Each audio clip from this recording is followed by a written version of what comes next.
Ledakan radiasi gamma yang kuat cuma berlangsung setengah detik, tapi energi yang dilepas sangatlah besar, melebihi energi yang dihasilkan matahari kita dalam 10 miliar tahun.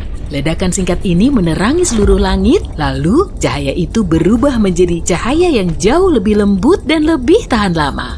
Astronom meneliti fenomena ini dengan sinar X, radio, optik, dan gelombang inframerah. Ternyata manusia akhirnya melihat kelahiran magnetar untuk kali pertama.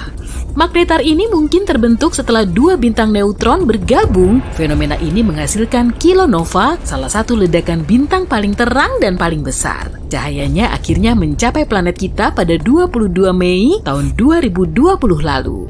Bayangkan sebuah bintang besar setidaknya 5 kali masa matahari kita mencapai akhir hidupnya. Mungkin karena bahan bakar nuklirnya habis. Jika itu terjadi, bintang ini mulai mendingin, tekanan di dalamnya menurun, dan gravitasi mulai menekan ke dalam. Kemudian, massa yang lebih dari 1 juta kali massa planet kita kolaps dalam 15 detik. Saking cepatnya, gelombang kejut yang super besar membuat bagian luar bintang ini meledak dan menghasilkan ledakan cahaya menyilaukan. Ledakan kuat ini bernama supernova. Yang tersisa adalah inti super padat dengan kumpulan gas panas membentuk awan alias nebula yang meluas di sekitarnya. Jika mengembang cukup besar, sekitar lebih dari 10 kali ukuran matahari, kemungkinan besar bintang ini akan berubah menjadi lubang hitam. Kalau tidak, dia berubah menjadi bintang neutron. Pada dasarnya, ini adalah nukleus raksasa. Yap, bagian tengah atom. Sebagian besar bintang ini terbentuk dari neutron dan lebarnya jarang melebihi 32 km. Sebagai perbandingan, lebar matahari kita hampir 1,4 juta kilometer atau seperti 109 bumi dijejer bersebelahan. Tapi jangan sampai bintang yang relatif kecil ini menipumu. Bobot bintang neutron setidaknya 1,5 kali lebih berat daripada matahari kita dan punya medan magnet yang intens. Kalau kamu mengambil sesendok teh bagian dalam bintang ini, beratnya akan melebihi 1 miliar ton. Saking padatnya, bintang neutron menjadi objek paling ekstrem. Perhentian berikutnya sudah pasti lubang hitam. Saat bergabung, dua bintang neutron seringnya membentuk bintang baru yang lebih berat. Dalam hitungan milidetik atau bahkan kurang, bintang ini kolaps menjadi lubang hitam. Tapi para astronom yang meneliti rekaman kilatan cahaya di bulan Maret berpikir mungkin ada hasil lain. Mereka yakin sekali telah melihat sesuatu yang belum pernah diamati, yaitu kelahiran magnetar. Ini adalah bentuk langka dari bintang neutron dengan medan magnet ultra kuat. Magnetar ini 1000 triliun kali lebih kuat daripada planet kita. Medannya juga begitu kuat sampai bisa memanaskan permukaan bintang hingga 10 juta derajat Celcius. Sederhananya, magnetar adalah magnet terkuat di alam semesta. Medan magnetnya dapat mengganggu objek di sekitarnya. Atom-atom yang kurang beruntung mendekati bintang seperti itu bisa meregang menjadi garis tipis. Kalau kamu yang berada beberapa ratus kilometer dari magnetar, nasibmu juga tak akan baik. Pertama, medan magnetnya akan mengganggu bioelektrik tubuhmu. Artinya, impuls sarafmu tidak akan berfungsi lagi.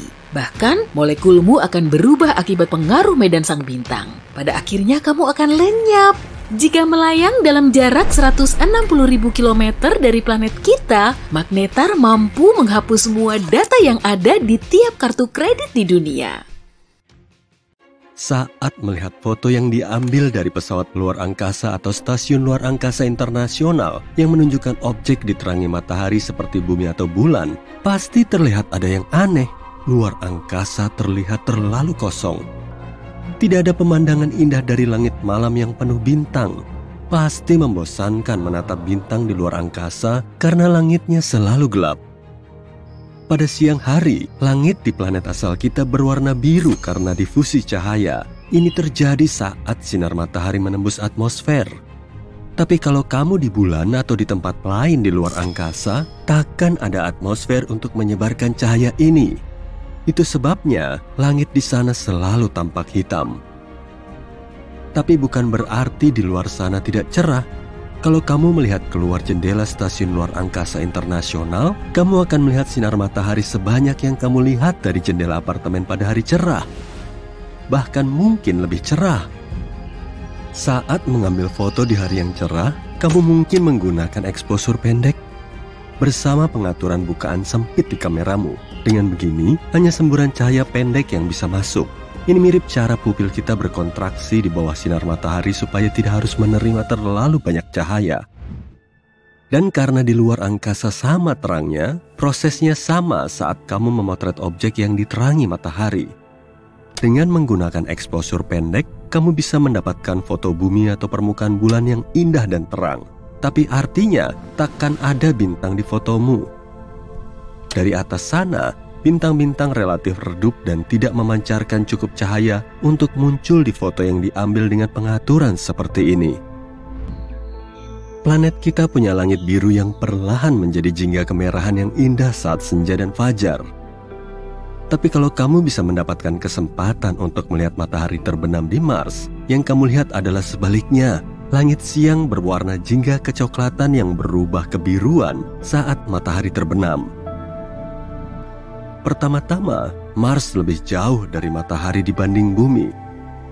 Jadi, saat melihat matahari dari permukaan Mars, tentu saja pemandangannya terlihat lebih redup dan lebih kecil. Dan bukan hanya itu, matahari yang diamati dari Mars hanyalah titik putih kebiruan yang dikelilingi oleh halo biru. Atmosfer tipis planet merah ini mengandung partikel debu besar yang menciptakan efek bernama pembiasan Mie. Ini terjadi saat diameter partikel di atmosfer hampir sama dengan panjang gelombang cahaya yang dibiaskan. Efek ini menyaring cahaya merah dari sinar matahari, jadi hanya cahaya biru yang sampai ke matamu di Mars. Kenapa bumi tak punya cincin? Semua raksasa gas di tata surya kita, Jupiter, Saturnus, Uranus, dan Neptunus punya cincin seperti ini. Sedangkan planet berbatu yaitu Merkurius, Venus, Bumi, dan Mars tidak. Ada dua teori tentang pembentukan cincin di sekitar planet. Mereka mungkin hanya sisa material dari masa ketika planet ini baru terbentuk. Atau mungkin merupakan sisa-sisa bulan yang dihancurkan oleh tabrakan dengan objek antariksa atau terkoyak oleh tarikan gravitasi planet induknya. Raksasa gas terbentuk di bagian terluar tata surya kita, sedangkan semua planet berbatu di bagian dalam. Jadi, mungkin planet dalam lebih terlindungi dari potensi tabrakan yang bisa membentuk cincinnya? Ada juga lebih banyak bulan di wilayah luar tata surya, yang menjadi alasan lain planet-planet di sana punya cincin. Selain itu, planet yang lebih besar punya gravitasi lebih kuat. Artinya mereka dapat menjaga cincin mereka tetap stabil setelah terbentuk. Beberapa ahli meyakini bumi pernah punya sistem cincin.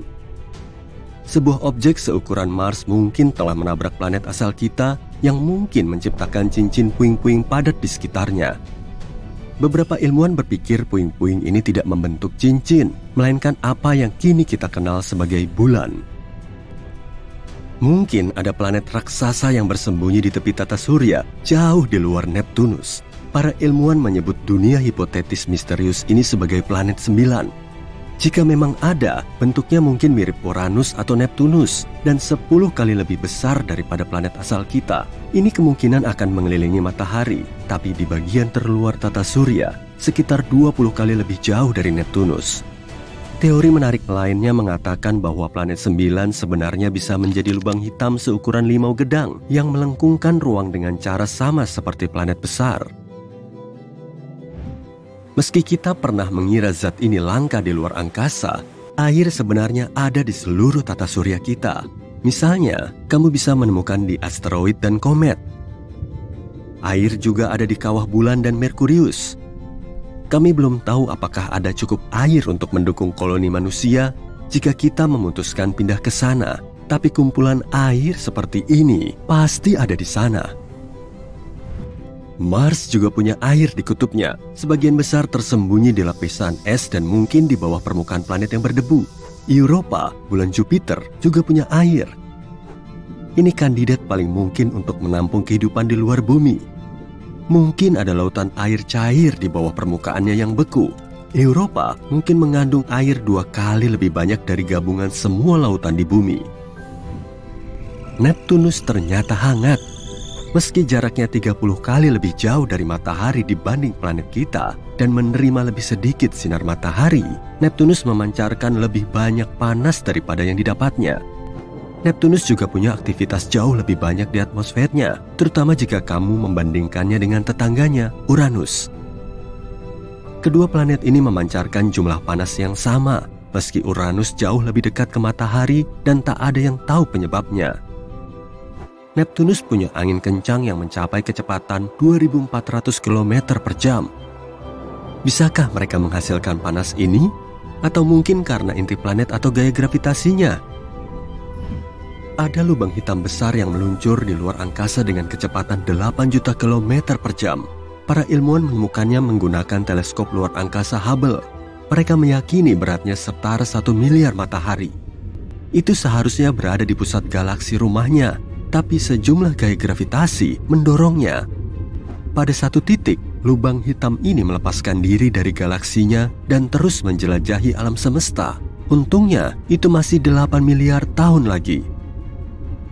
Badai surya sangat kuat sehingga bisa membuat kita dalam kegelapan total. Pada Juli 2012, badai surya terkuat selama lebih dari 150 tahun meleset dengan tipis dari bumi. Ejeksi massa koronal atau CME adalah gelembung besar gas terionisasi. Mereka merobek orbit kita saat itu. Jika mereka telah menangkap planet kita di garis bidik, kita akan benar-benar berada di garis tembak.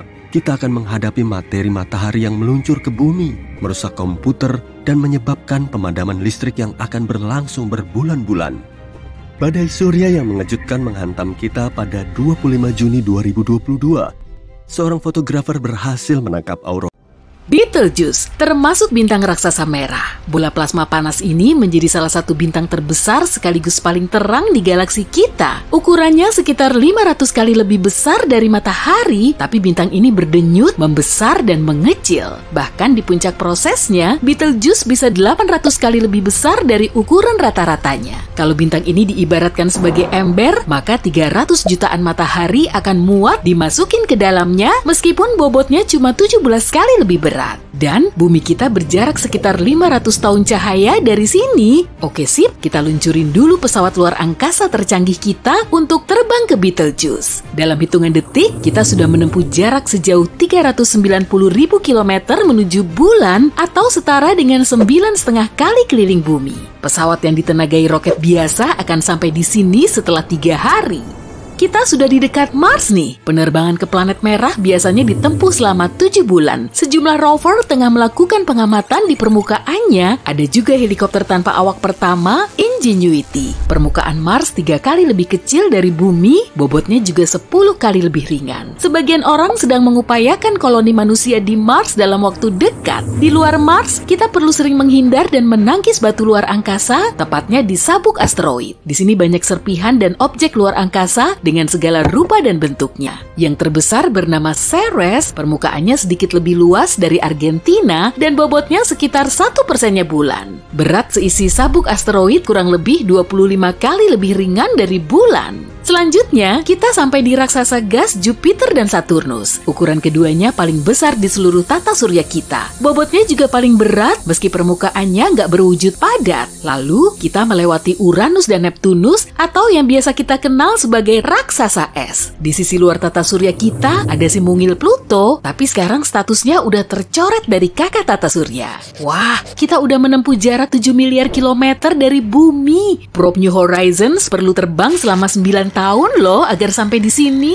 Pegangan kuat-kuat ya, kita perlu ngebut. Yang ini namanya sabuk Kuiper. Di sini ada banyak asteroid dan bongkahan es yang diyakini sebagai materi awal pembentuk tata surya kita. Miliaran tahun lalu, seluruh dunia kelihatan seperti awan asteroid ini. Oke lah, kita perlu melanjutin perjalanan melewati ruang gelap untuk sampai di tepi tata surya alias heliosfer. Kita bergerak mengikuti angin surya, tapi angin ini mulai melambat dan bertabrakan dengan angin antar bintang lalu memanas. Nah, area ini disebut termination shock. Probe luar angkasa Voyager 1 sampai di termination shock pada bulan Desember 2004. kita terus bergerak ke tepian heliosfer dan masuk ke medium antar bintang yang juga disebut dengan helipause. Pada tahun 2012 lalu, Voyager berhasil melewati batas ini, kemudian menjadi objek buatan manusia pertama yang mencapai medium antar bintang. Tapi laporan dari Voyager tentang kejadian ini baru sampai ke bumi hampir 1 tahun kemudian karena jaraknya memang jauh. Voyager 1 perlu waktu 35 tahun untuk sampai di area ini. Nah, ini nih, probe ini kurang lebih sepanjang mobil dan seberat 2 sepeda motor. Di lambungnya juga terdapat plat emas berisi pesan dari manusia yang ditujukan ke peradaban di luar sana, kalaupun memang ada. Di dalamnya terdapat foto lanskap bumi, rekaman percakapan manusia, dan DNA kita. Pada tahun 2021, Voyager sudah beroperasi selama 43 tahun dan menempuh jarak sejauh 22,5 miliar kilometer atau setara dengan 152 kali jarak bumi ke matahari. Kecepatannya sendiri sengebut 61.000 km per jam. Kita semakin merapat ke bintang yang paling dekat dengan tata surya, yaitu Proxima Centauri. Lokasi kita sekarang ini sangat jauh dari bumi. Bahkan, cahaya pun harus menempuh waktu selama lebih dari 4 tahun untuk sampai di sini. Dan kalau cuma pakai roket biasa, perjalanan kita kali ini akan menghabiskan waktu selama 73.000 tahun. Emangnya kenapa sih harus terbang sampai jauh ke sini? Nah, di sini ada planet mirip bumi bernama Proxima Centauri b. Planet ini 10% lebih besar dari bumi dan sedikit lebih berat. Letaknya juga ada di zona Laik Huni dari bintang induknya. Jadi, di sini kemungkinan ada air yang berwujud cair dan terdapat kehidupan. Tapi bintangnya sendiri kadang mengeluarkan kobaran api, kilaunya juga bertambah hampir 1000 kali. Kalau sudah begini, planet akan memancarkan banyak radiasi hingga memusnahkan bentuk kehidupan yang ada di dalamnya. Kita sudah sejauh lebih dari 8 tahun cahaya dari bumi. Bintang paling benderang yang menghiasi langit malam kita dinamakan Sirius. Iya, serius. Saking benderangnya, bintang ini juga bisa diamati pada siang hari. Padahal, sebenarnya di situ ada 2 bintang, yaitu Sirius A dan B. Keduanya mengorbit pusat gravitasi yang sama. Dan bintang ini melesat ke tata surya kita dengan kecepatan 8 km per detik atau sengebut kecepatan maksimum supercar terbaik di bumi. Oke, stop! Kita sudah sampai di planet yang mungkin bisa dihuni sejauh 39 tahun cahaya dari bumi. Namanya TRAPPIST-1d dan bintang induknya berupa katai putih atau bintang dingin yang 10 kali lebih kecil sekaligus lebih ringan dari matahari. Di sekitarnya juga ada 7 planet. Tapi TRAPPIST-1d paling mirip dengan bumi. Planet ini cuma 30% lebih kecil dan 3 kali lebih ringan dari bumi. Tapi permukaannya berbatu-batu dan suhunya 9 derajat Celcius. Jadi saat berada di sini, enaknya pakai jaket tipis aja. Di sini juga kemungkinan ada atmosfer, pegunungan, laut, dan samudra. Dengan kata lain, kemungkinan kita bisa membentuk koloni manusia di permukaannya. Tapi untuk sampai di sini, kita perlu terbang selama 677.000 tahun dengan roket biasa. Wah, kita udah sampai di tujuan utama kita nih, Betelgeuse. Waktu tempuh ke bintang ini kurang lebih selama 8,7 juta tahun dengan pesawat luar angkasa modern. Bintang ini sangat jumbo, sampai-sampai pesawat kita cuma kelihatan seperti butiran pasir di hamparan pantai. Kita perlu merunut ke masa lalu untuk mencari tahu proses terbentuknya bintang ini. Awalnya ada nebula cantik berupa awan debu dan serpihan ruang angkasa dengan warna indahnya. Kemudian beratnya menyusut hingga memicu reaksi nuklir di inti nebula. Duar! Terbentuklah bintang baru. Awalnya, Betelgeuse sangat besar dan panas. Tapi kemudian, ukurannya menjadi stabil. Oke, kita amati bagian intinya. Reaksi nuklir di inti bintang menghasilkan panas dan energi yang sangat besar. Energi ini kemudian menghasilkan gaya pendorong dinding bintang dari dalam, sehingga membuatnya makin besar dan makin berat. Makanya, gravitasi mendorongnya dari luar, dan kalau kedua gaya ini saling seimbang, bintangnya juga ikut stabil. Tapi seiring waktu, Betelgeuse kehabisan helium dan hidrogen sebagai bahan bakarnya. Kemudian, unsur lain yang intinya lebih berat masuk ke reaksi nuklir. Saat terbakar, unsur tersebut menghasilkan banyak energi serta panas hingga gravitasi nggak mampu menahannya. Lalu bintang ini mulai membesar, jadi gitu proses yang terjadi pada Betelgeuse sampai sekarang. Karena ukurannya sangat besar, tepian Betelgeuse akan nempel ke sabuk asteroid kalau saja bintang ini berada di tata surya kita. Dan Betelgeuse akan terus membesar sampai bahan bakarnya benar-benar habis. Lalu gravitasi yang akan menahannya dan bintang ini akan menyusut hingga menghasilkan ledakan dahsyat. Ledakan supernova akan sangat menyilaukan hingga cahaya Betelgeuse akan lebih terang dari bulan di langit malam. Untungnya, jarak bumi kita sangat jauh dari bintang ini, sehingga ledakan ini kemungkinan nggak akan membahayakan kita. Arus materi kuat yang akan terpancar dari lokasi ledakan baru akan mencapai tata surya setelah 6 juta tahun. Meski begitu, angin surya akan menghentikan alirannya. Jadi kita masih aman dan Betelgeuse kemungkinan akan meledak 10.000 tahun lagi. Tapi beberapa ilmuwan menyatakan peristiwa ini baru akan terjadi 100.000 tahun lagi.